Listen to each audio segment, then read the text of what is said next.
Hola a todos, hoy vengo a hablaros de los amplificadores y sus clases. El amplificador electrónico puede significar tanto un circuito electrónico o etapa de este, cuya función es incrementar la intensidad de corriente, la tensión o la potencia de señal que se le aplica a su entrada, obteniéndose la señal aumentada a su salida. Para amplificar la potencia es necesario obtener la energía de una fuente de alimentación externa, evidentemente. Características. El amplificador puede realizar su función de manera pasiva, variando la relación entre la corriente y el voltaje, manteniendo constante la potencia de manera similar a un transformador, por ejemplo, o de forma activa, tomando potencia de una fuente de alimentación y aumentando la potencia de la señal a su salida del amplificador, habitualmente manteniendo la forma de la señal, pero dándola una mayor amplitud. La relación entre la entrada y la salida del amplificador puede expresarse en función de la frecuencia de la señal de entrada, lo cual se denomina función de transferencia, que indica la ganancia de la misma para cada frecuencia. Es habitual mantener un amplificador trabajando dentro de un determinado rango de frecuencias, en el que se conformará o se comportará de forma lineal, lo cual implica que su ganancia es constante para cualquier amplitud de entrada. El componente principal de estos amplificadores, denominado elemento activo, puede ser un tubo de vacío o un transistor, o varios tubos de vacío o varios transistores. Las válvulas de vacío todavía suelen utilizarse en muchísimos amplificadores, especialmente diseñados para audio, preferida en algunos estilos musicales por su respuesta de frecuencias, su calidez y su musicalidad. Los transistores suponen la base de la electrónica y amplificadores modernos. Clases de funcionamiento. La clase A. Son amplificadores que consumen corriente continuas altas de su fuente de alimentación, independientemente de la existencia de señal en la entrada. Este amplificador presenta el inconveniente de generar una fuerte y constante cantidad de calor que ha de ser disipada, evidentemente. Esto provoca un rendimiento muy reducido al perderse una gran parte importante de la energía que entra en él. Es frecuente en circuitos de audio y en equipos domésticos de alta gama, ya que proporciona una gran calidad de sonido al ser extremadamente lineales y con muy poca o muy baja distorsión. Son amplificadores que trabajan con el ciclo de onda completa. Tienen una corriente de polarización igual a aproximadamente la mitad de la corriente de salida que pueden entregar. Los amplificadores de clase A menudo consisten en 2 o 3 transistores o más conectados directamente a un terminal de la fuente de alimentación y el otro a la carga. Cuando no hay señal de entrada, la corriente fluye directamente del negativo al positivo de la fuente de alimentación, consumiéndose potencia sin resultar útil. El rendimiento suele estar alrededor del 15 al 20%, no más de la energía consumida. El resto, evidentemente, se disipa en forma de calor. La clase B. Los amplificadores de clase B se caracterizan por tener intensidad casi nula a través de los transistores cuando no hay señal en la entrada del circuito. Esta es la que polariza los transistores para que entren en su zona de conducción, por lo que el consumo es menor que en la clase A, aunque la calidad es algo menor debido a la forma en que se transmite la onda. Se usan en sistemas telefónicos, transmisores de seguridad portátiles, sistemas de aviso y aunque rara vez se utilizan para audio y sobre todo para high-end. Los amplificadores de clase B tienen etapas de salida con corriente de polarización prácticamente infinita.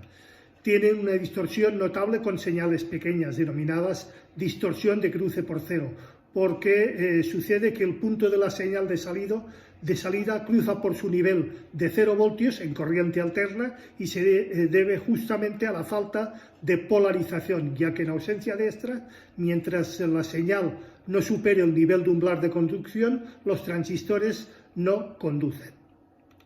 Clase C.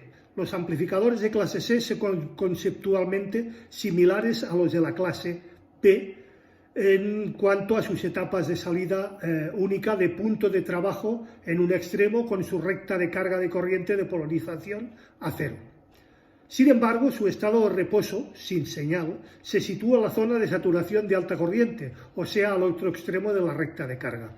El amplificador de clase C es exclusivo prácticamente para radiofrecuencia. Utiliza como carga un circuito tanque.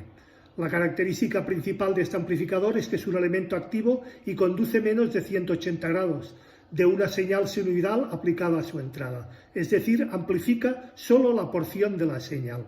Otra característica no menos importante es la de su alto rendimiento en cuanto a potencia. La clase AB, la más clásica y la más típica.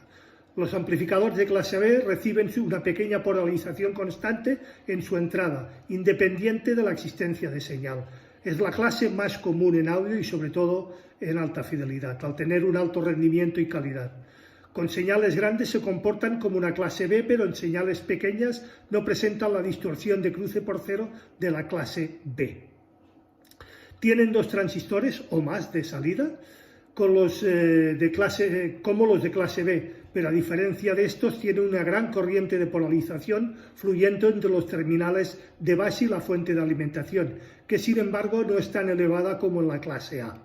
Esta corriente, libre de la señal al máximo valor necesario para corregir la falta de linealidad asociada con las distorsiones de cruce, con apenas un nivel justo para situar los transistores al borde de la conducción.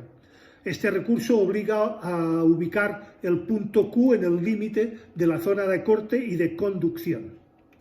La clase D, que no la clase digital, un amplificador de clase D no es un amplificador digital. Estos son y están ganando muchísima popularidad, sobre todo actualmente y últimamente.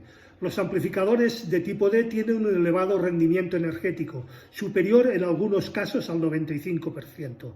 Teóricamente suelen estar entre el 90 y el 100% de la energía que consumen, lo que reduce la superficie necesaria para los disipadores de calor, evidentemente, y por tanto el tamaño y peso general del circuito. Aunque con anterioridad se limitaban a dispositivos portátiles o subwoofers, en lo que a distorsión o ancho de banda no son factores determinantes, con tecnologías más modernas existen amplificadores de clase B para toda la banda de frecuencias, con niveles de distorsión similares o muy parecidos a la clase AB. Los amplificadores de tipo D se basan en la conmutación entre dos estados, con los que los dispositivos de salida siempre se encuentran en las zonas de corte o de saturación, casos en que la potencia disipada con los mismos es prácticamente nula, salvo los estados de transición, cuya duración debe ser minimizada al fin de minimizar y maximizar el rendimiento. Esta señal conmutada puede generarse por diferentes formas, aunque la más común es por la modulación por ancho de pulso. Esta se debe filtrar posteriormente para recuperar la información de la señal, para la cual la frecuencia de conmutación debe ser al menos de 10 veces superior al ancho de banda de la señal. Los amplificadores de clase D requieren un minucioso diseño para minimizar la radiación electromagnética que emiten y evitar así las interferencias de los equipos cercanos, típicamente los equipos de banda de FM, por ejemplo. También es más que conveniente que estos amplificadores utilicen protectores en sus salidas debido a la posibilidad de encontrarse altos voltajes en las mismas y evitar los posibles daños que puedan causar estas altas tensiones a nuestros altavoces. Otras clases, la clase E, la clase G y la clase H, no están tan estandarizadas o no están estandarizadas como la clase A, la clase B, la clase AB o la clase D. Se trata de variaciones de los circuitos clásicos, que dependen de la variación de tensión de alimentación para minimizar la disipación de energía de los transistores o válvulas de potencia en cada momento, dependiendo de la señal de entrada. Con todo esto, cada cual que tome sus conclusiones. Si necesitáis más explicaciones, quedo abierto a cualquier consulta, duda, aclaración, cuestión o sugerencia por vuestra parte, que como siempre serán debidamente respuestos. Recordad, si os ha gustado, por favor, dale al like. Compartid el post, ayudaréis a que el canal crezca. Suscribiros si no lo estáis ya al canal. Y acordaros de darle a la campanilla gris para que YouTube os avise de cualquier novedad dentro del canal. Gracias y nos vemos el próximo viernes con un nuevo capítulo de A las 8 estrenamos. Hasta entonces, buen fin de semana y buena semana.